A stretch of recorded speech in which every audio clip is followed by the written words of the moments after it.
Hello everybody, Lotus for Life here, bringing you guys a brand new video, and today I have something I really want to talk about because it's been a hot minute since I've talked about manga, and today I want to talk about one of my favorites. I initially wrote off this series because of its name. And you know how they say don't judge a book by its cover? Well, this is a perfect example of it. Reincarnated as a sword is a remarkably charming, fun, and incredibly engaging action-adventure. Some slice of life parts, but really it's mainly an action-adventure fantasy series following two characters trying to achieve an ultimate goal. This series, everybody kept telling me it was good, okay? I kept hearing from other people, like whenever I'd be up at like my local bookstore and I'd see it, I'd hear people talking about it, saying, hey, that's really good, and I'd be like, what, really? And then I went and checked out the reviews and people are like, holy crap, this is really good. People are comparing it to One Piece, of all things, in terms of how the story is structured and worked. I personally haven't read One Piece, so I can't really say for sure, but however, because of how good it is and how the story is structured, which I'll get to here in a second, people compare it to One Piece very favorably. And of course there's the anime coming up in October, and it's looking amazing too. I decided to check out the trailer. I'm like, holy crap, why is the animation so good for this what should be a garbage series? And then I read it, and I got addicted to it. I read as much as I could in one night. I couldn't put it down. What the hell? This series, Reincarnated as a Sword, has some very, very, very, very strong character and emotional developments, great story, plot lines, ideas and motivations, things I did not expect to see in a series about a dude who is a sword. Whose wielder is a, I think, 10 or 12-year-old cat girl. I forget if she's 10 or 12. That's gonna drive me nuts too, because Fran is adorable. So let's go ahead and talk about those characters real quick. So the series follows two main characters, a duo. You have Teacher, the sword, and Fran, the cat girl wielder. Fran is a what's called a beastman, basically, you know, it's a cat girl, you know. You've seen it in like God knows how many other series. Where, oh hey, you got demi-humans who are basically just humans but with cat ears or tails or dog ears and tails. There's other kinds of beastmen, but it focuses mainly on Fran. The series opens up with Fran at the absolute lowest in her life. She is a child. She is, again, she's like 10 or 12 years old. One of those two. Drives me nuts, I can't remember which. She's 10 or 12, something like that. And she's a slave. She has been stripped of her name, bound in irons, and her whole slave caravan is going through this treacherous path to try to get to the next city. It's mentioned that, oh hey, slavery has been kind of sort of being curtailed, and so the slavers are taking a more dangerous path because they don't want to get, well, busted by the guards. Well, they end up getting attacked by a giant bear thing, and Fran uses this as an opportunity to try to run away, and that is when she comes across the sword, who she names Teacher. By wielding the sword, she gains all of his magical powers and everything, and is capable of killing the bear, and also the slaver gets killed too, because, well, hey, that's some nice revenge there. Then Fran gets her name back and is able, because the contract was destroyed, so she has her name back, and then she and Teacher decide to go on a journey. Teacher wants to be the strongest sword out there because he is capable of absorbing these magical crystals that monsters drop, and when he does, he gains a power-up. Typically, sometimes he will gain their powers and abilities. Fran wants to be the first black cat beastman to evolve. That was the dream of her parents until they were unfortunately killed while they were all adventuring. And she wants to fulfill her parents' dream. For the record, every other beast, it's well known in the lore of the series that beast people are capable of evolving, ascending into a stronger form. But the black cats, which Fran is one of them, have never done so in recorded history. So her and her family wanted to become the first ones. They adventured out. They were never able to. Black cats are also ridiculously weak. Even when they level up, when they get stronger, it's marginal at best. They typically can't do very much compared to the others. Due to this, the other beast people are actually the predominant ones who sell them into slavery because they bully, beat, and pillage and destroy the black cats because they see them as a disgrace and a pitiful mark on the beast people's names. So, you got really strong character motivations for Fran. Teachers is kind of going with it because he's like, hey, I can get stronger too. And he he very quickly becomes a parent. He goes into dad mode a lot and gets very protective of Fran, and it's very, very cute. This series can be very cute and very violent when it wants to be. As Fran herself is a kid, and even when she still puts on a strong face and acts like an adult, she's still a kid. She falls asleep in meetings whenever they eventually get to those and stuff. In lectures especially, whenever she's being told off by someone, and a teacher will typically have to remind her of what happens. Teacher, thanks to his magic hands ability, can move around and stuff and interact with objects, so he's constantly cooking for her and taking care of her, because again, she is still a kid. She doesn't know how to cook. She doesn't know how to do all these other things. She knows how to clean herself and stuff, but like in general, like a lot of life skills she just does not have because she's a kid. And so teacher very much is dad. So you got sword dad. Speaking of, even though teacher is a reincarnated guy, he knows very little about what happened when he was a human. He remembers very little. All he remembers is getting killed and then waking up and being a sword. He was also kind of being harassed by by this weird shadow thing, and there's very much a backstory being built up for why teacher is a sword, what kind of sword he is. It's revealed later on that there are other magical swords across the land, and it's very heavily implied about what exactly teacher is going to be or what he is, and I hope it ties into Fran trying to evolve, because there's so much I'm looking forward to seeing more on with the series. For the record, the manga is currently in English up to volume 8, and it's so good. It is so good. I really want to read the novels. I got the first volume of the novel. I just have not had time to read a full-on novel. Reading a manga, which is essentially an elongated comic book, is one thing, but reading novels, I just have so much less time for. Now, other characters. The probably biggest one is the character who tries to be Fran's mother figure. Her name, I believe, if I remember right, is Maria. I really wish I wrote it down.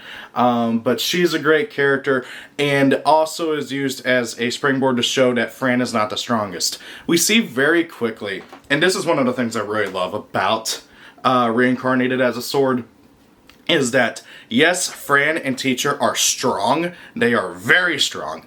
Abnormally strong for how young she is and how technically young teacher is. Because again, he's only been a sword for a few months by the time Fran finds him. And so other people are like, wow, you're really strong for a kid.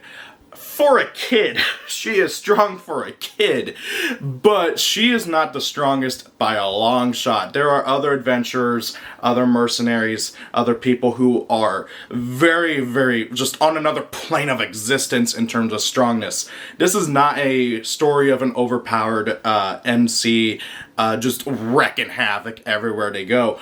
Okay, this is not Sword Art Online. They are not Kirito. Freaking Fran gets her arm chopped off, I don't even know how many times. She gets beat, she gets bloodied, she gets just absolutely destroyed by other monsters and people, and if it wasn't for a teacher healing her, poor kid would probably be an armless, legless I don't even know what to call that shell of a person. So thankfully teacher can heal pretty good. But even that has the limits because again, she is not strong herself. She gets stronger as the series goes on, and she gets her own skills. But however, most of her strength comes from teacher. When she does not have teacher, she is still she's much weaker than what she is with him. So there are times where they get separated and they gotta find each other, and that turns into a whole other ordeal because again, teacher goes dad mode and he's like, I gotta find Fran. Fran is just trying her best to survive. Okay, so got the characters and stuff out of the way. The story is pretty much going straight from there.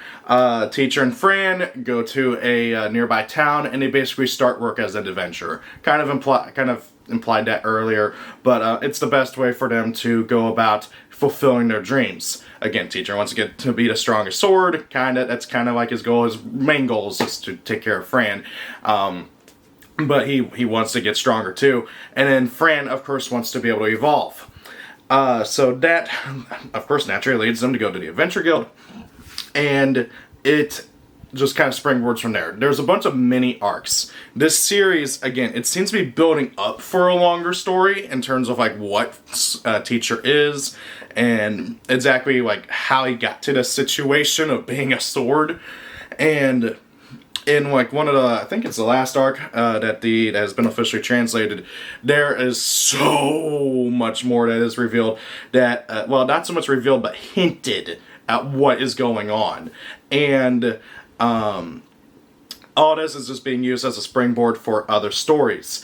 There's like, for instance, a goblin whole infestation going on where Fran eventually gets the title of Goblin Slayer, and she's so...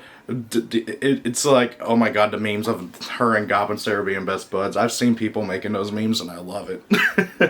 And then you got all these other arcs, like them going to the spider nest, there's the undead city, all these other things. And this is where the One Piece comparison comes in. Again, I have not read One Piece, but going off of what other people have said in comparison to One Piece, the characters bounce around. They don't stay in one spot. That's why it's like hard for me to remember what the mama character's name was off the top of my head, because she is only relevant really for the first arc, and then she's occasionally mentioned after that, but she's not a relevant character until maybe one day when she becomes relevant again. But on that note, this story structure works really well because you get introduced to the new characters, and then their problems, and then Fran and teacher help out. And then they move on, then they get it done, then they move on to the next one. It helps keep things fresh without feeling stagnant. The downside, of course, is characters who were from arcs like forever ago, you tend to forget, or you're like, oh, I remember you. Heck, even Fran sometimes forgets characters and people and stuff, which is funny. But again, she's a kid, so there's that. They bounce around a lot. I've been reading ahead on scanlations, and now there's like pirates and crap, and I love it. Well, not so much pirates, but whole other like freaking shindig going on. Try not to spoil, because I really want you to read this if you haven't caught on already. On that note, the art is really, really good. The characters and faces are really good. Fran makes really good and fun faces. They even find a way of giving teacher a way to have like a face expression by trying to find a good... I should have put notes. I'm still learning this whole review process, okay? Anyways, here we go. This kind of works. So he's got like a... Come on, camera, focus. Focus. Stupid thing. There we go. You can kind of see he's got like a face on the sword, which is cool. And again, like the facial expressions are really great. The character, the art in general. Oh, here's a good one for teacher.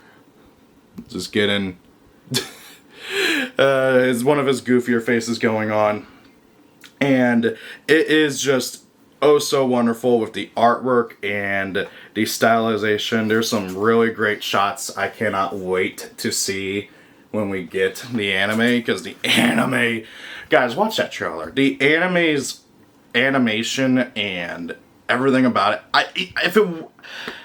If it wasn't for the fact I know it's not UFO Table, I would have assumed it was UFO Table doing it. I am just blown away with the animation on that trailer, and I can't wait to see what they're going to do for the big fights. It's going to get crazy. One final thing before I call it a day here, because I don't want to spoil too much. This series does have mild fan service in it. If that is a thing that you don't want to deal with. Fran herself gets some fan servicey scenes. There's nothing like too crazy. Mostly just whenever she's getting new clothes and stuff, or whenever she's taking a bath. But however, you don't see anything that would be considered super bad. Like, her chest is usually covered or blocked in one way. They do play around with this, and that teacher, again, going dad mode, is like, not for your eyes. No, don't look. Which is some funny jokes that they do for at least the manga. I don't know if they do it in the novel, because that's more of a visual gag. But it is a funny joke in the manga. Now, the adult women, oh god, they go full fan service. You see full topless chest and everything in whenever it comes to the adult women in the series. But Fran herself, they keep fan service to a minimum, and usually whenever it's done, it's for story reasons. Like when she's taking a bath, and she brings teacher into the bathhouse so that she can clean them, and then all the adult women are like, hey, you can't bring a sword into the bathhouse. She's like, but I need to clean them. Which is just fun. You know, again, she's a kid. She doesn't think, oh, you probably can't bring a weapon into a bathhouse. But, you know, it just kind of rolls with it.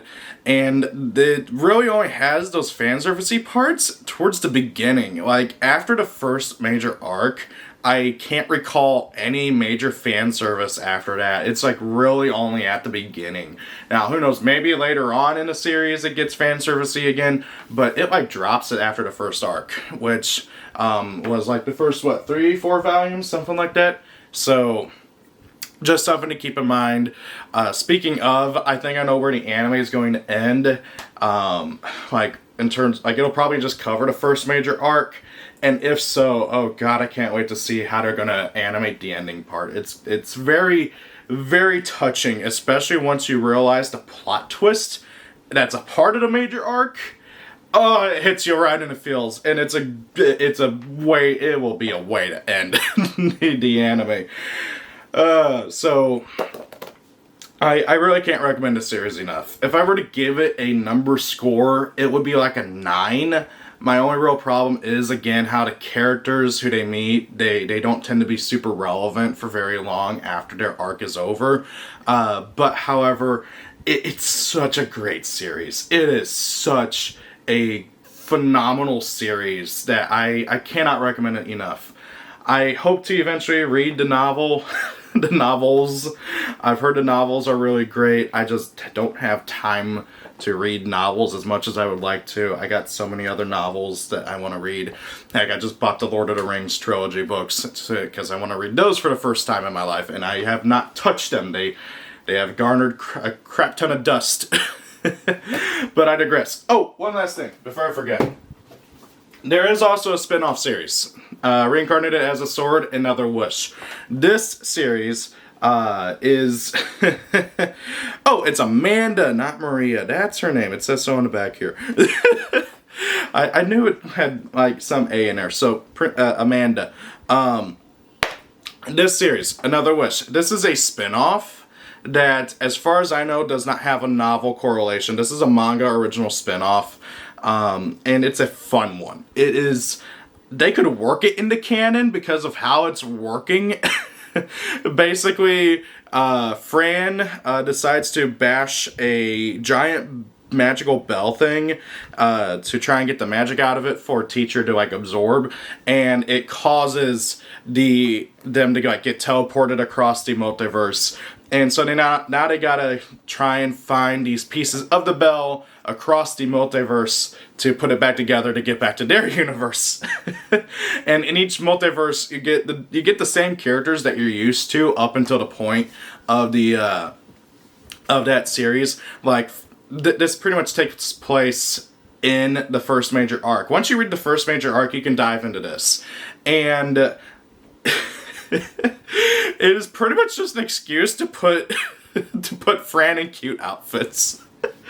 Like, I'm not joking around. The first multiverse they end up in, everything's topsy-turvy. Amanda, instead of like being a really like loving person who loves kids, she's a princess who hates kids.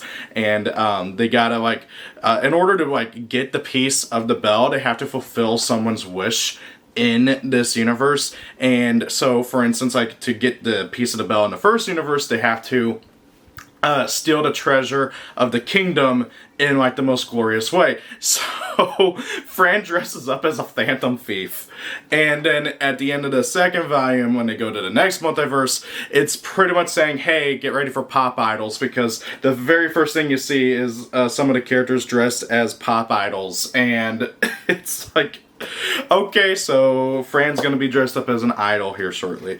It's very cute. It's very much more of a gag manga, telling a story than the main series is. The main series is very much an action adventure fantasy with some comedy bits here and there, but this leans heavier into the comedy, but also at the same time telling a story as well. It's got really cute artwork.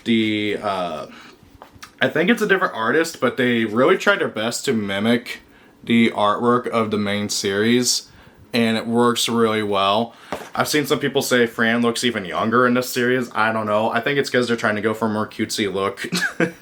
But it is still a really fun read. It's only got 2 volumes now. I don't know how far in the scanlations are, but hey, for 2 volumes in on the official English release, it's great. I love it. It's just a really nice breath of fresh air away from the main series. But that is everything, guys. So, thank you all for watching. This is the first Manga Monday in a while that I've done. I really like doing these to talk about manga. I gotta get back in the swing of things, and I really should have taken notes. I apologize for that, but I am very busy and I don't have a ton of time to really jump around stuff. But hey, next time I'm taking notes as I'm reading. But I digress. What do you guys think? Is there manga you want me to check out? But I really do implore you to check out Reincarnated as a Sword. I cannot wait for the anime. Once that starts airing, I am going to make it my mission to watch it, because I've missed out on a ton of anime I really want to watch. I still have not watched like any of the Made in Abyss Season 2, and I love Made in Abyss. Speaking of Made in Abyss, I will have a first thoughts and impressions video on the recently released game coming soon. So thank you guys for watching. Have a great day. Rate, comment, and subscribe. Check out some of my other videos, and peace out. Bye. Thank you for watching the video. I hope you enjoyed it. If you did, please do consider rating, commenting, and subscribing. Sharing the video helps as well. If you especially really like it, please do consider being a channel member. Every little bit helps out. And hey, also why not check me out on my other social media pages. Thank you, and have a great day.